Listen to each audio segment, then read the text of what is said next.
the guardian of Giza, a watcher through time. The sun rises over the Giza plateau, lighting up a wonder of the ancient world. The Great Sphinx stands tall.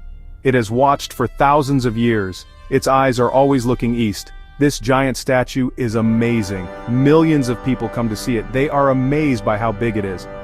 They feel its old power. It's really a symbol of Egypt. This amazing creature is carved right out of the rock. It has the body of a lion, strong and proud, and a human head, wise and kingly. It's a sign of great power. It guards the holy tombs. For thousands of years it has kept watch. The desert sands tried to cover it up, but the Sphinx is still standing strong. It shows how amazing its builders were. Just think about standing in front of it. You feel like you're connected to a time long, long ago. The Sphinx holds the mystery of ancient Egypt. Most experts on ancient Egypt, and I'm one of them, think the Sphinx comes from the 4th dynasty. King Khafre told people to build it. That was around the year 2500 BC. It stands guard near his pyramid. Even the path leading up to it lines up with it. That's strong proof. It links the Sphinx to when Khafre was king. That's what most people think.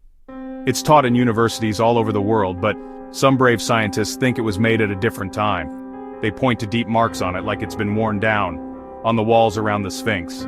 They say water caused these marks, from hundreds of years of heavy rain, and not just from wind and sand.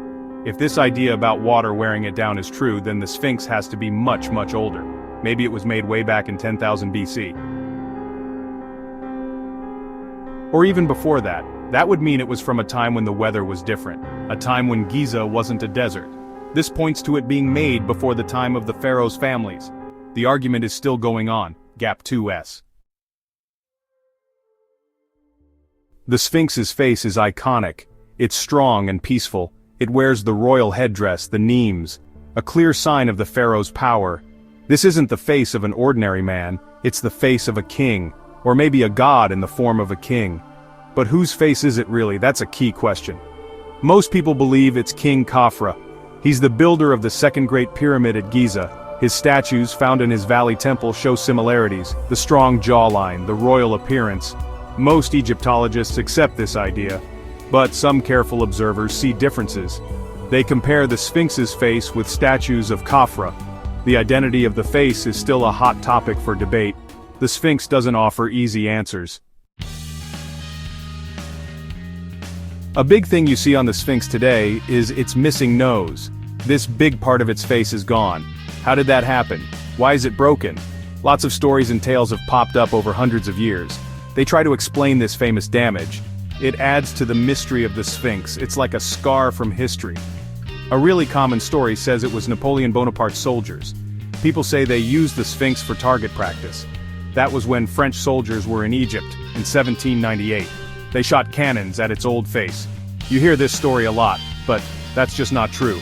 Drawings of the Sphinx by European travelers, from way before Napoleon came, clearly show the nose was already missing. Like Frederick Norden's drawings from 1737. They show the Sphinx with no nose, so the damage was much earlier. Part 5, A Heavenly Plan, the Sphinx, the Pyramids, and the Sun. The Giza Plateau is not just a bunch of old buildings, it's a special place, planned out very carefully. The Great Sphinx has a very important part in this big plan. Where it is and which way it faces are not an accident. They were planned and super important. The ancient Egyptians were great sky watchers. They knew a lot about the sky. The Sphinx looks right to the east. It looks towards where the sun comes up. This lineup is extra special on the equinox days. On the spring and fall equinox days, the sun rises right where it's looking. This creates a strong link to the sun. Ra, the sun god, was a very important god for the ancient Egyptians. The Sphinx honors him. Part 6. Whispers from Down Below. Stanford's Secret Chambers. For many years people whispered stories and legends. They said secret tunnels and rooms were hidden under the Sphinx's big paws or deep in its body. An American psychic, Edgar Cayce, talked about a Hall of Records. He said it held wisdom from the lost city of Atlantis. These stories made people wonder and really want to explore. So in the early 1990s, a team of scientists went to find answers. Researchers from Stanford Research Institute International and Florida State University teamed up. They used smart, modern tools to look under the ground. They used ground-penetrating radar and seismic tools.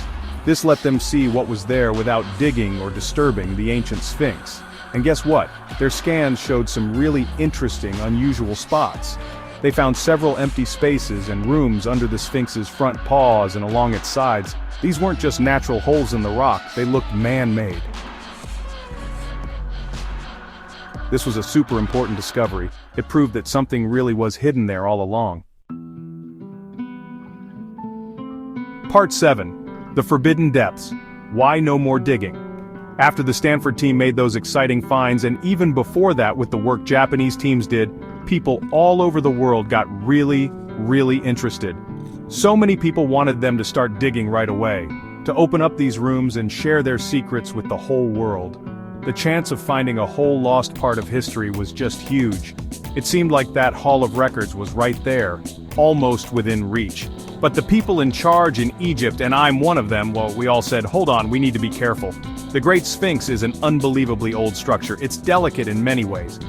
Digging too much or doing big digs could make it unsteady. It could cause damage that we can never fix to this treasure that belongs to the whole world. Our most important job is always to keep it safe. We have to protect our history for all the people who will come after us. That's super important. So because of all that, doing big digs right into these rooms under the Sphinx is something we really can't do much of. Scene 8. The Sphinx's Undying Riddle. Questions for Eternity. The Great Sphinx of Giza.